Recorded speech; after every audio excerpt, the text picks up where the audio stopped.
আমি প্রথমেই আপনাকে ধন্যবাদ জানাই এই আজকের এই ভেরি কারেন্ট একটা ইস্যু নিয়ে কথা বলার জন্য। ব্রিগেডিয়ার রোকন আমাদের অত্যন্ত শ্রদ্ধার ব্যক্তি। দীর্ঘ সময় সামরিক বাহিনীতে আমরা তিনজনে কাজ করেছি। আমি আর ব্রিগেডিয়ার রোকন বেশি সময় কাজ করার সুযোগ পেয়েছে। তো উনি সবসময় সোচ্চার থাকেন বিভিন্ন বিষয়ে। আমি ওনাকে কৃতজ্ঞতা জানাই, ধন্যবাদ জানাই। প্রথমত হচ্ছে কি, আমি ইলেকশন বিষয়ে আলোচনা করার পূর্বেই ব্রিগেডিয়ার রোকনের আলোচনা ধরে আমি একটু আহ, কিছু মিথ্যা অপবাদ, তারপরে ভারতীয় কিছু বয়ান, এটা একটু টাচ করতে চাই। প্লিজ। ভারতীয় বয়ানটা কি? ভারতীয় বয়ানের 4-5টা ইস্যু আছে। প্রথম ইস্যু হলো, তাদের কাছে তারা এখনো মেনে নিতে পারছেন না যে আগের প্রাক্তন প্রধানমন্ত্রী শেখ হাসিনা একটা ফ্যাসিস্ট হয়ে গিয়েছিলেন, দেশের মানুষকে কেয়ার করেন নাই, দিনের ভোট রাতে করেছেন, এবং 3টা পরপর নির্বাচনে জনগণ ভোট দেয় নাই, নির্বাচনের মাঠে কুকুর বিড়ালদেরকে দেখা গেছে, ইত্যাদি ইত্যাদি বিষয় দেশের মানুষ দেখেছে, দেশের মানুষ খুব বিরক্ত। এগুলো তারা এখনো পর্যন্ত মেনে নিতে পারছেন না।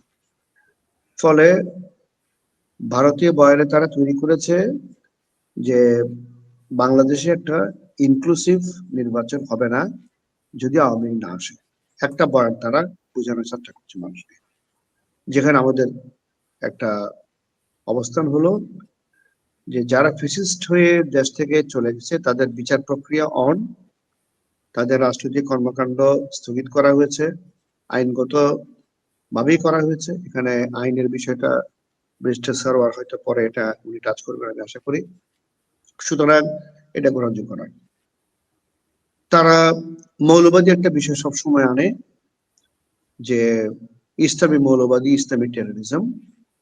বাংলাদেশের 90% মানুষ মুসলমান, এখানে ইসলাম ধর্ম যেমন পালিত হয় অন্যান্য ধর্ম পালিত হয়, এখানে কোনো ধর্মের উপরে কেউ কখনো আঘাত করে না। দু একটা ইনসিডেন্ট যদি হয়েও থাকে, তার চেয়ে অনেক বেশি ডাইমেনশনাল ইনসিডেন্ট ভারতে হয়।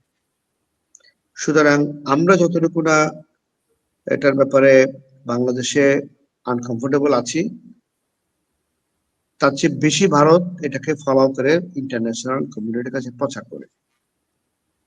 এখানে আমাদের সরকারও বলে, এটা বিএনপি জামাত, আমরা যারা সচেতন নাগরিক, আমরাও বলি এখানে কোনো মাইনরিটি বলে কেউ নাই, সবাই বাংলাদেশের নাগরিক, সবাই একই অধিকার ভোগ করে।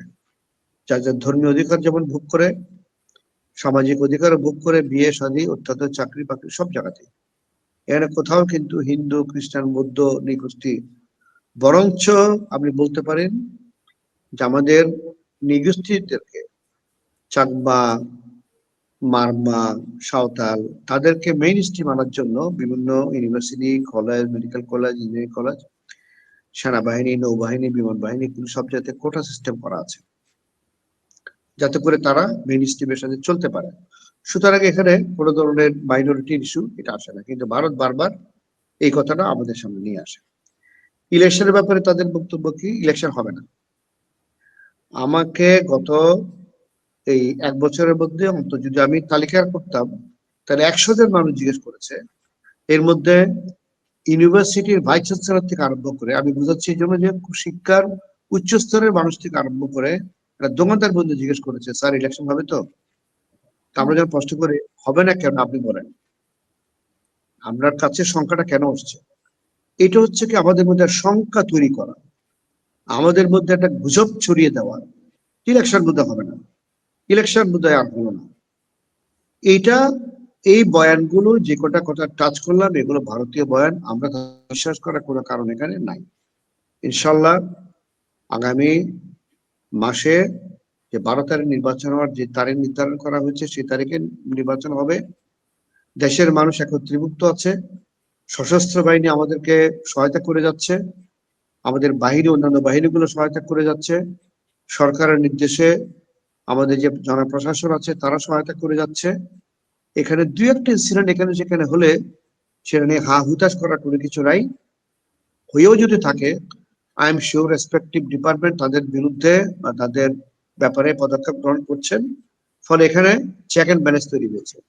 একটা ভালো দিক আপনাকে বলি, এই নির্বাচনের প্রার্থিতার ব্যাপারে যখন নমিনেশন সাবমিট করা হলো, অনেক ব্যাপারেই আপনার রিটার্নিং অফিসাররা অনেকের নির্বাচনের যেই ডকুমেন্ট সাবমিট করা হয়েছে তার উপর ভিত্তি করে তাদেরকে তাদের মনোনয়ন পত্র বাতিল করেছে।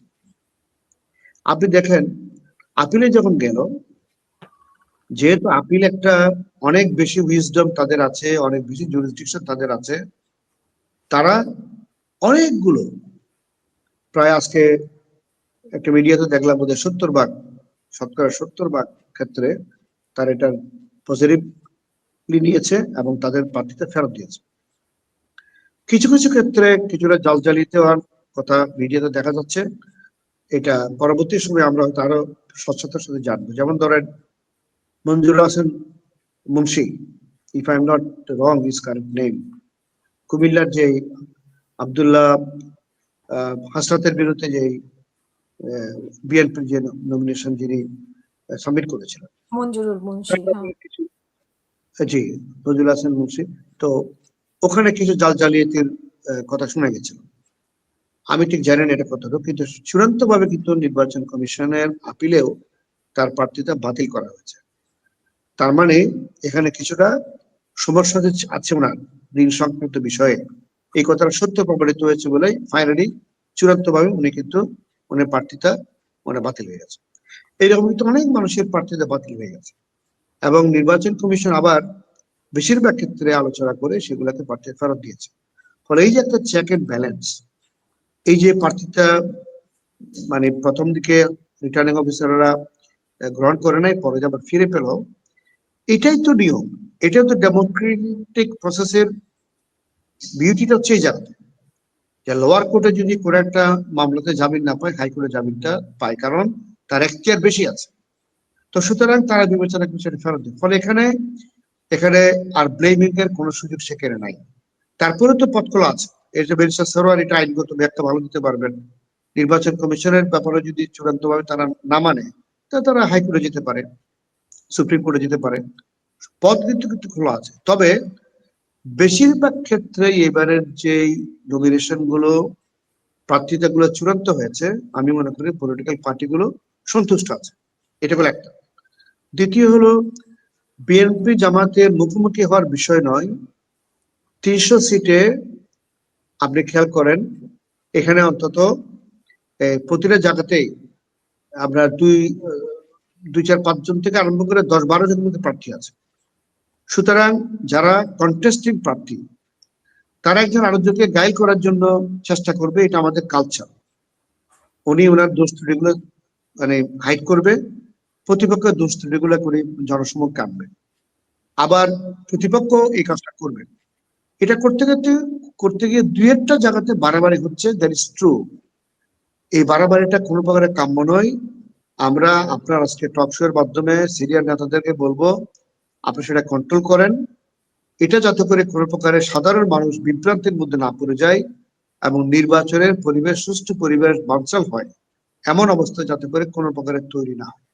তাতে করে হবে কি, নির্বাচনে প্রভাবান্বিত করবে কিভাবে, মানুষের মধ্যে ভয় ভীতি তৈরি হবে। অ্যাটলিস্ট 100টা জায়গাতেও যদি হয়, তাহলে 100টা কনস্টিটিউয়েন্সিতে এফেক্ট করবে।